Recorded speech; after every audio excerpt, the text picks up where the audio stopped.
जय हिंद दोस्तों, your lordship के यूट्यूब चैनल पे आपका स्वागत है। मेरा नाम है स्वामीनाथन और आज हम लोग डिस्कस करने वाले हैं एक बहुत ही इंपॉर्टेंट और बर्निंग इशू जो सालों से हमारे कंट्री के गवर्नेंस में प्रॉब्लम्स क्रिएट करता आ रहा है। इशू है करप्शन। रिसेंटली ओडिशा के एक सर्विंग आईएएस ऑफिसर्स के पास रंगे हाथों 10 लाख रुपए तक की कैश पकड़ी गई। उसके बाद उनके घर पे रेड पड़ती है और वहां से भी कुछ भारी मात्रा में कैश बरामद किया गया। क्या है ये इशू, इसका क्या है लीगल पॉइंट ऑफ व्यू, क्या इंपैक्ट डालता है करप्शन हमारे कंट्री के गवर्नेंस के ऊपर, आज हम डिस्कस करने वाले हैं। So let's start our discussion. और इशू है एक यंग आईएएस ऑफिसर के एलिजिड करप्शन का, जिनके ऊपर करप्शन का चार्ज लगा है। तो धीमान चकमा नाम के एक आईएएस ऑफिसर है जो ओडिशा में सब कलेक्टर पोस्टेड थे इन द कालाहांडी डिस्ट्रिक्ट। तो कालाहांडी डिस्ट्रिक्ट हमारे देश में पहले से ही बहुत सारे प्रॉब्लम्स झेलता आ रहा है, फाइनेंस से रिलेटेड हो या पॉवर्टी से रिलेटेड हो। वैसे ओडिशा के एक डिस्ट्रिक्ट में एज ए सब कलेक्टर पोस्टेड थे धीमान चकमा।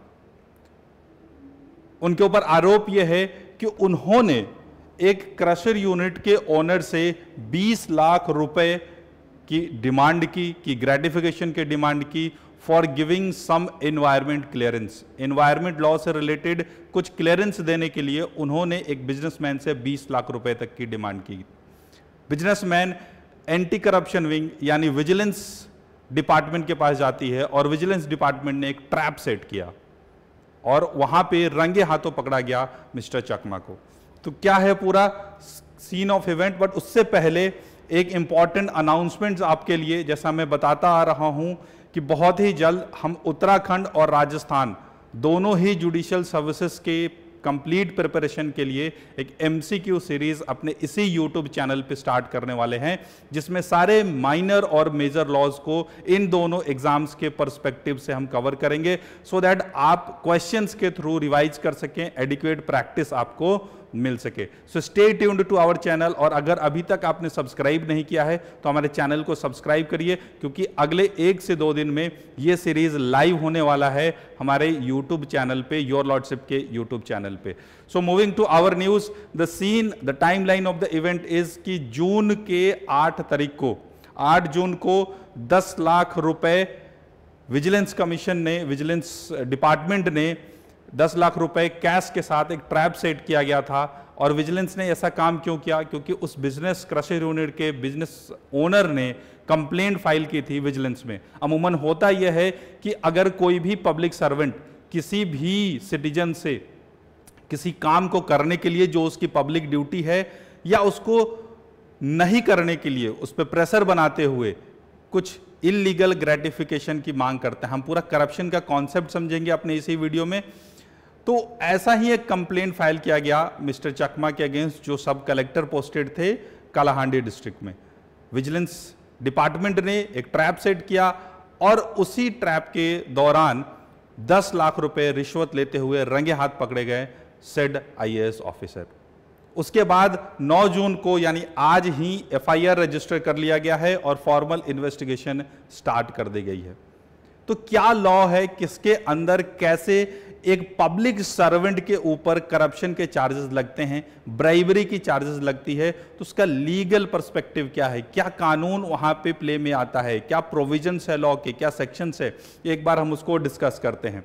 तो prevention of corruption act, this is the most important act when it comes to the corruption offence of taking bribe और giving bribe to the public servant. Prevention of corruption act के section 7 में अगर कोई भी public servant extra gratification लेता है तो उसके बारे में जो प्रोविजन है वो सेक्शन 7 में दी गई है, पनिशमेंट भी सेक्शन 7 में दी गई है। तो इस सिचुएशन में हम समझते हैं कि what is the legal aspect involve in these kinds of corruption cases. तो ये क्या है, एक रिश्वत। जैसे आपने कभी किसी को कहा या आपने किसी के मुंह जुबान से सुना कि so and so officer has asked bribe, तो ब्राइब लेने का ऑफेंस क्या होता है ये सेक्शन 7 बताता है। तो 2 चीजें आपको ध्यान देने वाली बात है यहां पे, 2 चीजें you must know. One is undue advantage. Section 7 क्या कहता है? सेक्शन 7 क्या कहता है कि इफ एनी पब्लिक सर्वेंट की डिफिनेशन क्या है, यहां पे हम देखेंगे पब्लिक सर्वेंट कौन है, right. Section 2C of prevention of corruption act में पब्लिक सर्वेंट्स को डिफाइन किया गया है और सेक्शन 2D में अनड्यू एडवांटेज को डिफाइन किया गया है।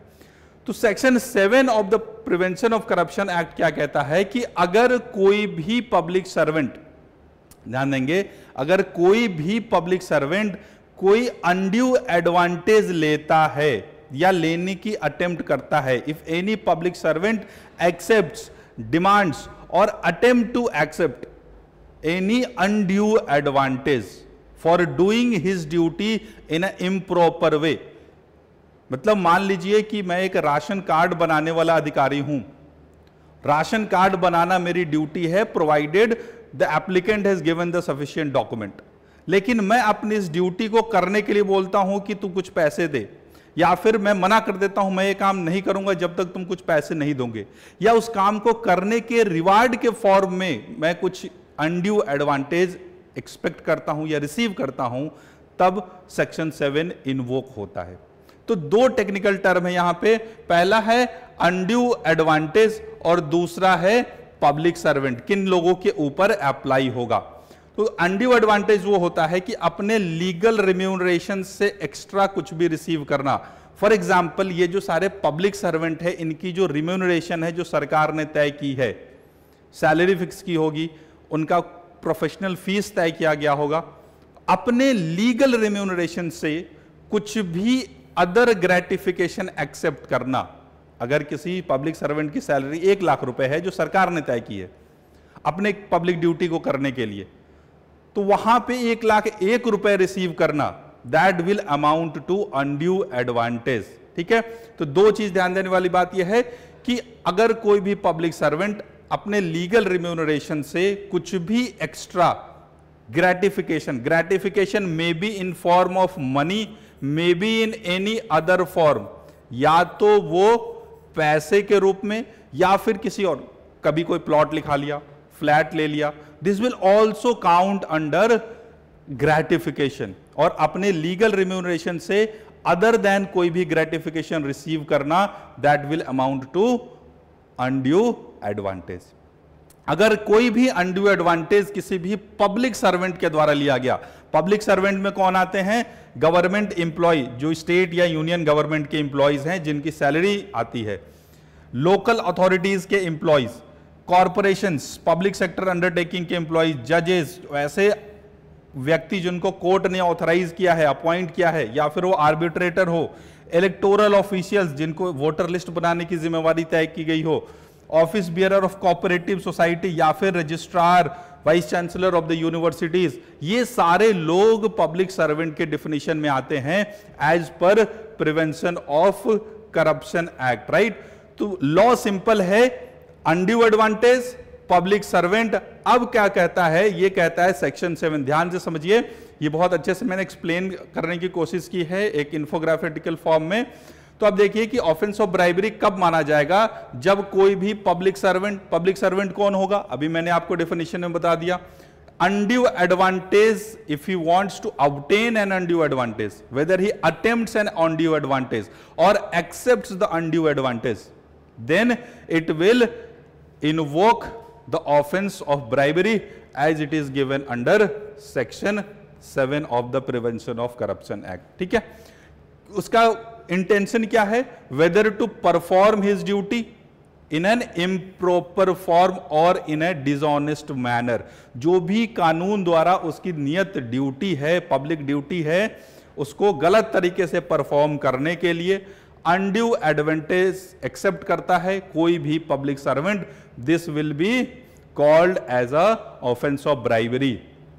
चाहे तो अपने कोई काम करने के, जैसे बोलते हैं चढ़ावा है सर जी, प्रसाद है सर जी, है ना, these are all the kinds of undue advantage. अगर तो उसने अनड्यू एडवांटेज एक्सेप्ट किया है या अटेम्प्ट किया है तो भी उसके ऊपर वो चार्ज लग जाएगा। Now there is one another situation, if a public servant himself does not indulge into taking undue advantage, वो खुद एक्स्ट्रा पैसे नहीं ले रहा, ग्रेटिफिकेशन नहीं ले रहा, लेकिन वो किसी दूसरे यानी किसी सीनियर ने अपने जूनियर को बोला जाके उससे रिश्वत लेके आ, दूसरे व्यक्ति को इंड्यूस करता है लालच देके, थ्रेटन करके, प्रेशराइज करके, then also this section can be invoked. और अगर किसी भी व्यक्ति के ऊपर सेक्शन 7 धारा 7 के अंदर दोष सिद्ध होता है, minimum 3 years of punishment which can be extended up to 7 years and may also and should also be liable with fine. ठीक है, तो this is the whole broad map. एक बात आपको ध्यान देने वाली बात यह है कि मान लीजिए ये सारा सीन हुआ, किसी ए नाम के व्यक्ति ने एक बी नाम के व्यक्ति को जो पब्लिक सर्वेंट है उसको पैसे दिए, ऑफ कोर्स बी के मांगने पे ही, बी ने जो पब्लिक सर्वेंट है उसने ए से कुछ रुपए मांगे, इस केस में ही ले लेते हैं कि 10 लाख 20 लाख रुपए की मांग की गई, तो जैसे उन्होंने मांगा ये ऑफेंस इन्वोक हो गया, ये सेक्शन इन्वोक हो गया। भले तो उसने अपनी एक्चुअल ड्यूटी को परफॉर्म किया हो गलत तरीके से या नहीं, दैट डजंट मैटर। ऑफेंस कब कंप्लीट माना जा रहा है, जैसे उसने डिमांड की या पैसे रिसीव किए या अटेम्प्ट किया, तभी ही ऑफेंस माना जाएगा। Doesn't matter whether the performance of duty has been compromised or not. So this is very important thing to note under section 7, right? So this is the offense of bribery. अब bribery होती है देश और समाज में, उसका क्या परिणाम होता है, Why it is such a big thing? Because सबसे पहले तो देखिए कि ये IAS ऑफिसर है और काफी करंट IAS ऑफिसर है, 2021 बैच के, 4 साल भी नहीं हुए अभी। इन्होंने अभी अभी एक पेपर लिखा होगा, GS पेपर 4 इथिक्स का आता है। There are a lot of things which is talked about like honesty, integrity, accountability, transparency. So while portraying ourselves, दिखावे के लिए हम एक अच्छा और ऑनेस्ट पब्लिक सर्विस सर्वेंट बनने का दिखावा तो कर देते हैं, but when it comes to ground reality we can see तो there are some ethical questions needed to be asked. और कुछ न्यूज एजेंसी की माने तो उन्होंने अपने आर्टिकल्स में यह लिखा गया कि अपने सक्सेसफुल होने के बाद इन्होंने खुद कहा था, I want to serve better for the people of India and specifically in the north east. 4 साल में ही पूरा नैरेटिव चेंज हो जा रहा है। So there are a lot of ethical questions to be asked, and more importantly, not only ethical questions, there are other questions which needs to be asked because corruption impacts not only the person who are involved. जिस व्यक्ति से रिश्वत मांगी जा रही है सिर्फ उसे ही इम्पैक्ट नहीं करता, पूरे देश की शासन प्रणाली को इम्पैक्ट करता है। There are various ways through which it impacts our governance system. कैसे? जिसमें से कुछ चीजें मैंने यहां पे मेंशन की है। सबसे पहले हमारे देश के बिजनेस और इकोनॉमी सफर होती है। मान लेते हैं इसी केस में 20 लाख रुपए उस क्रशर यूनिट के ओनर से मांगे गए थे, अगर वो देने से मना कर देता, उसको लाइसेंस नहीं मिलती, उसकी बिजनेस हैम्पर होती, लोकल इकोनॉमी हैम्पर होती। बात सिर्फ लोकल लेवल पे सीमित नहीं है, there is a whole perspective which is being built around the corruption. अगर आपको कहीं इन्वेस्ट करना है as an investor, would you like that your money is being used to fill the pockets of the bureaucrats? So not only at the local level, corruption impacts the business and the economy of India at the global level also. So it's not only the limited problem, it's a very deep rooted problem. किसी एक बड़े अच्छे प्रधानमंत्री ने कहा था कि अगर मैं दिल्ली से 1 रुपए देता हूं तो ग्राउंड पे पहुंचते पहुंचते वो 1 पैसा भी रियल बेनिफिशियरी को नहीं मिलता। The biggest reason is there are lot of leakages in the system in the form of corruption. Second and most important impact is the administrative fallout. अगर मान लेते हैं कि आप कोई एप्लीकेशन लेके किसी एडमिनिस्ट्रेटिव अफसर के पास गए, किसी दफ्तर में गए सरकारी, आपको वहां पे लंबी चौड़ी दौड़ में लगा दिया जाता है, फाइलें यहां से वहां जा रही है, and you know the real intention is to draw the money from you. Will you be able to trust the system? Will you be able to have the respect for the system? More is the corruption, less is the trust between the citizen and the government. More is the corruption, higher is the trust deficit. जितना ज्यादा देश में भ्रष्टाचार बढ़ेगा, सरकार और जनता के बीच में वो जो ट्रस्ट गैप है वो बढ़ता चला जाता है। This is very counterproductive for a successful and a vibrant democracy. The next thing we should be noting, it decreases the public morale, confidence in the corruption, and people become skeptical about the government and their functioning. Also, the corruption melons the risk of India, nation at the world level. आपने ये देखना चाहिए कि एक corruption perception index है जो global level पे एक एनजीओ है, एनजीओ का नाम है ट्रांसपेरेंसी इंटरनेशनल। ट्रांसपेरेंसी इंटरनेशनल नाम की संस्था पूरी दुनिया के 180 कंट्रीज को एक रैंकिंग के हिसाब से बांटती है और उस रैंकिंग को, उस पैरामीटर को नाम दिया गया है करप्शन परसेप्शन इंडेक्स। यानी सीधी बात यह कहें कि करप्शन, किसी देश में करप्शन का क्या परसेप्शन है, उस रैंकिंग के हिसाब से जो टॉप पे है, परसेप्शन यह है कि वहां पे करप्शन बहुत कम है। ऐसी कोई कंट्री नहीं होती जो क्राइम फ्री होती है, ऐसी कोई कंट्री नहीं होती जो करप्शन फ्री होती है। बट रैंकिंग के हिसाब से कौन सी कंट्री में माना जा रहा है कि सबसे ज्यादा करप्शन है, किस कंट्री में सबसे कम करप्शन है। तो जो रैंक 1 पे है that is the least corrupt, जो लास्ट पे 180 पे होगा it is perceived to be the most corrupt. तो एक ऐसी ही इंडेक्स, एक ऐसी ही रैंकिंग निकाली जाती है ट्रांसपेरेंसी इंटरनेशनल नाम की ऑर्गेनाइजेशन के द्वारा। It scores the countries on the various parameters like financial corruption, abuse of the official powers, governance issues in the governance, red tapism, transparency के सिस्टम कितना ट्रांसपेरेंट है, वहां पे जो चीजें हो रही है वो ओपननेस में हो रही है। जैसे फॉर एग्जांपल ट्रांसपेरेंसी का सबसे बड़ा टूल हमारे यहाँ आरटीआई है। जितना ज्यादा सिस्टम ट्रांसपेरेंट रहेगा उतना ही कम करप्शन होगा, क्योंकि किसी भी चीज को छुपाने और उसको मैनिपुलेट करने की संभावनाएं उतनी ही कम होगी। मैंने बात किया था कि जितनी ज्यादा करप्शन बढ़ेगी, यहां पे देखिए, उतना ज्यादा हमारा रिस्क, इंडिया का जो इमेज है वो रिस्क होगा, वो कम होगा वर्ल्ड लेवल पे। ऐसे ही इंसिडेंसेस हमारे इंडिया के इमेज को मलिन करते हैं और रिजल्ट और एविडेंस आपके सामने। 2024 ईयर का करप्शन परसेप्शन इंडेक्स जो फरवरी 2025 में रिलीज किया गया है, उसमें देखिए इंडिया का जो स्कोर है आउट ऑफ 100, आप देखिए आउट ऑफ 100, ये जो सपोज 100 मार्क का पेपर हुआ तो इंडिया का कितना स्कोर आया है 38। तो India scored on the scale of corruption perception 38 out of 100। 100 is the best, जिसकी स्कोर जितनी कम उसका रैंक उतना ही कम। तो इंडिया का जो रैंक है वो कितना है 96 आउट ऑफ 180 कंट्रीज। और दुख की बात यह है कि ईयर बाय ईयर हम नीचे आ रहे हैं। 2023 में हम 93 थे, 3 पायदान खिसक के। 2023 में हमारा जो स्कोर था वो 39 था। Now this is what I was talking about the image of India being built as a corrupt country world over. हमारे बाद कुछ कंट्रीज जैसे सोमालिया, पाकिस्तान, ये सारी कंट्रीज हैं। We are not here to compete with them. तो corruption being a big problem, there are a lot of things, there are a lot of questions to be asked, right?